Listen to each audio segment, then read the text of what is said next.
In the final weeks of April 1945, Berlin no longer resembled a city. What once stood as the proud capital of the Third Reich had been reduced to a wasteland of shattered stone, twisted metal, and endless smoke. Entire districts were flattened. Streets disappeared beneath rubble. Fires burned unchecked, day and night, turning the sky permanently dark. For those still trapped inside the city, time lost meaning.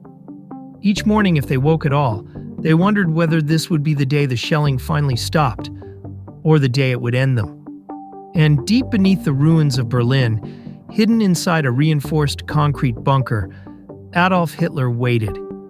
He waited as the world he had built collapsed above him. He waited as armies closed in from every direction. He waited, surrounded by maps that no longer represented reality, issuing orders to units that no longer existed. This was not the final stand he had imagined. This was the end. By early 1945, Nazi Germany was finished in everything but name. The Wehrmacht was shattered. Its fuel reserves were nearly gone. Its air force had been reduced to scattered remnants. German industry lay in ruins under the constant bombardment of Allied bombers. In the West, American and British armies had crossed the Rhine and pushed deep into German territory. City after city fell with little resistance. Entire German units surrendered as soon as they encountered Allied forces. In the East, the situation was even more catastrophic. The Red Army advanced relentlessly across Poland and eastern Germany like an unstoppable force. Millions of Soviet soldiers moved westward, driven by years of suffering and loss. Towns were overrun. German defenses collapsed almost everywhere. By April, only one objective remained: Berlin. As Soviet forces approached the Oder River, the last natural barrier before the capital, panic spread throughout Germany. Officials fled westward. Civilians gathered what little they could and tried to escape. Those who couldn't leave hid in basements and subway tunnels. Berlin became a city preparing to die. Food supplies ran dangerously low. Water systems failed under constant bombardment. Electricity vanished for long stretches of time. Hospitals were overwhelmed by wounded civilians and soldiers alike.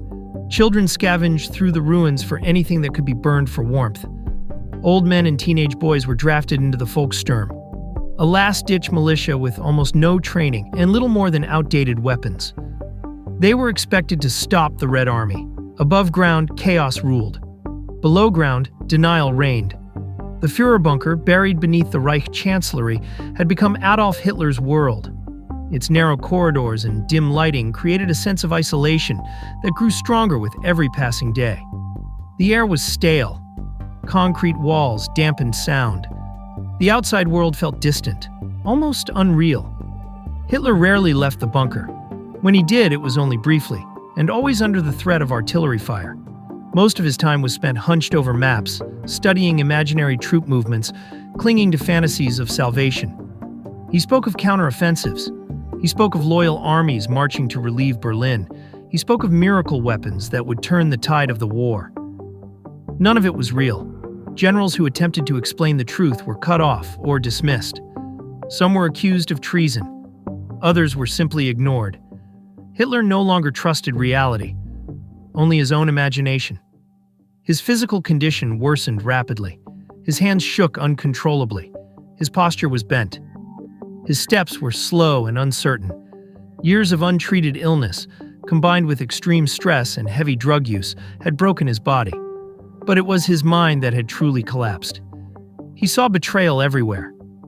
He blamed the German people for their weakness. He blamed his generals for failure.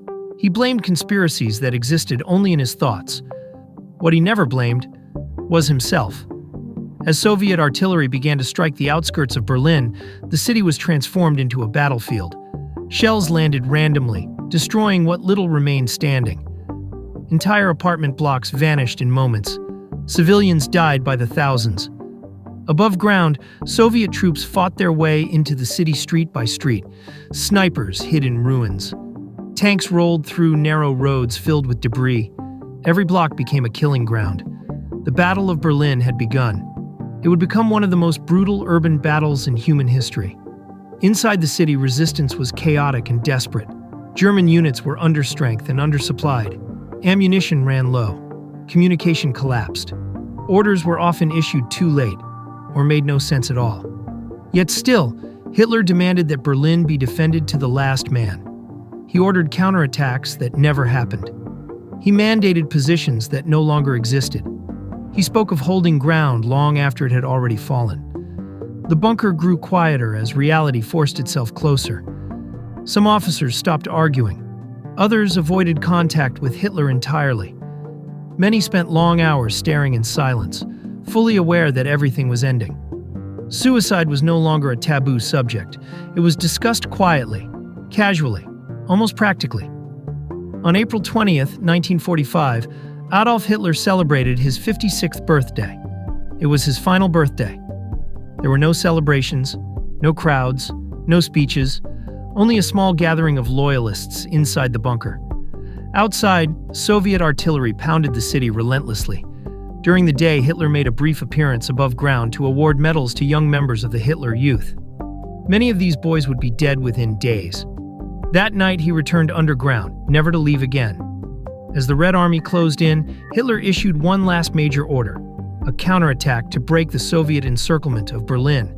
The units assigned to carry out this operation no longer existed. When he finally realized this, something inside him broke. In a furious outburst, Hitler declared the war lost. He raged against his generals.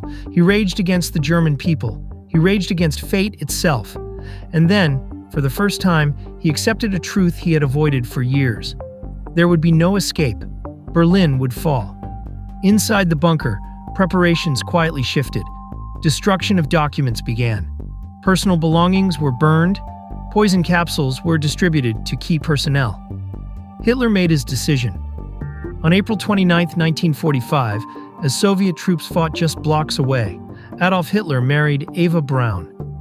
The ceremony was brief and surreal, a marriage conducted underground, witnessed by a handful of people, while an empire collapsed above them. It was not a gesture of hope. It was a farewell. Later that night, Hitler dictated his final will and political testament. In it, he again blamed others for Germany's destruction. He expressed no regret for the suffering caused by the war. Even at the end, accountability was absent. The next day, April 30th, 1945, the Third Reich reached its true end. In the early afternoon, Adolf Hitler retreated into a private room inside the bunker with Eva Braun. What happened next was swift. Hitler took his own life. Eva Braun died beside him. Their bodies were carried up the stairs, through the bunker exit, and into the ruins of the Reich Chancellery Garden. There, under constant shell fire, they were doused with fuel and burned. The man who had once commanded millions now ended as ashes in a shattered courtyard. Inside the bunker, disbelief and silence followed. But the war did not stop. Fighting continued across Berlin for days. Communication was gone. Leadership meaningless. Soldiers fought on out of fear, confusion, or belief that surrender meant death. Finally, on May 2, 1945, Berlin surrendered. The city was destroyed beyond recognition. Hundreds of thousands were dead. Millions were homeless. What remained was silence and ruin. The Third Reich, which was meant to last 1,000 years, had collapsed in just 12. Hitler's final days revealed the ultimate truth of absolute power and blind ideology. They showed how denial can become more dangerous than defeat, how refusal to face reality can destroy an entire nation. There was no heroic ending, no redemption, only devastation. This was the fall of Berlin, and this was how Adolf Hitler's war ended. While Hitler hid underground, the city above him sank deeper into despair. For civilians trapped in Berlin, survival became a daily struggle against hunger, cold, and fear. Food had almost completely disappeared. Bread was rationed in grams, meat was a memory. People boiled scraps of wallpaper paste just to feel something warm in their stomachs. Water was gathered from broken pipes, from bomb craters filled with dirty rain, from melted snow. Disease spread quickly. There were no medicines left. Hospitals functioned without electricity, without clean water, without anesthetics. Many of the wounded were simply left to die. Families crowded into basements and underground shelters, listening as the city shook above them. Walls trembled constantly. dust filled the air. The sound of artillery never stopped. It became the rhythm of life. Some civilians prayed, others screamed. Many simply sat in silence, waiting. Children were no longer surprised by death. They had seen too much. Above ground, the streets were unrecognizable. Entire avenues were reduced to fields of rubble. Burned-out trams lay overturned. Cars blocked intersections like graves. Fires lit the night sky, painting the clouds red. Soviet artillery pounded the city without pause. For Red Army soldiers, Berlin was more than a military objective. It was a symbol, a city that represented years of suffering, destruction, and loss. Many had marched across half of Europe to reach it. Many had lost families, homes, and entire villages along the way.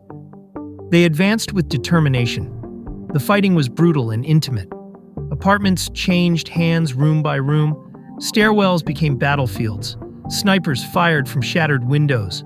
Tanks rolled forward under constant threat from hidden weapons. There were no clean victories, only exhaustion. German resistance continued, but it was no longer strategic. It was emotional. Some soldiers fought because they were ordered to, others because they believed surrender meant death. Many simply had nowhere else to go. Teenage boys carried rifles too heavy for their bodies. Old men manned machine guns from windows that wouldn't survive another shell.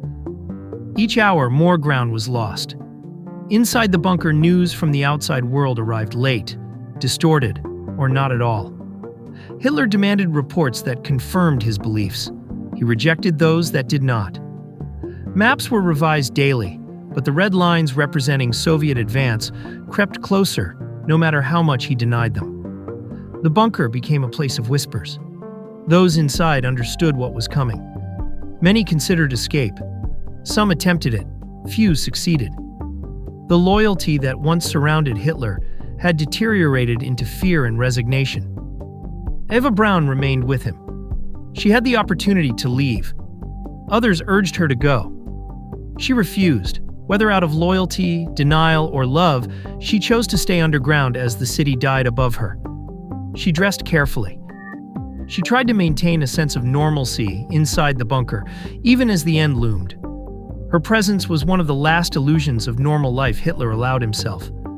As days passed, his control over events dissolved further. Orders were delayed or ignored. Commanders made decisions on their own, or not at all. Authority collapsed not with a single moment, but with a quiet unraveling. One by one, the pillars of the regime disappeared. High-ranking officials fled. Others committed suicide. Communications failed entirely. The state that once prided itself on absolute control could no longer control even its own collapse. Hitler noticed. His rages became more frequent, yet also more hollow. The fury that once inspired terror now inspired only discomfort. Those who stood in the room listened in silence, waiting for the storm to pass. The Führer had become irrelevant. By April 25, 1945, Berlin was completely encircled. There was no longer any path in or out. Hitler was trapped inside his own capital, buried beneath it, surrounded by enemies, and abandoned by reality. Yet still, he refused to flee. The idea of capture terrified him more than death. He knew what awaited him if he fell alive into enemy hands. He refused to allow history to dictate his ending. Instead, he would control it himself. Inside the bunker, preparations became unmistakable. Personnel were instructed on procedures after his death. Poison capsules were tested. Final instructions were given, sometimes casually, sometimes in whispers. The end was no longer a secret. It was a schedule. On April 29th, Hitler completed his final political testament. Once again, he blamed others. Once again, he accepted no responsibility. In his final words, he demonstrated that even at the edge of extinction, his worldview had not changed. Germany was destroyed, but never in his mind because of him. Then came April 30th. As Soviet shells landed within meters of the bunker, Hitler withdrew with Eva Braun. What followed inside that room was quick, deliberate, and final. When the door opened again, Adolf Hitler was dead. The silence that followed was different from anything before it. There was no cheering, no celebration, only a heavy stillness. The most powerful man in Germany was gone, and with him, any remaining illusion of control. Outside, the war continued without him. Berlin did not immediately surrender. Many soldiers did not yet know that Hitler was dead. Others did not care.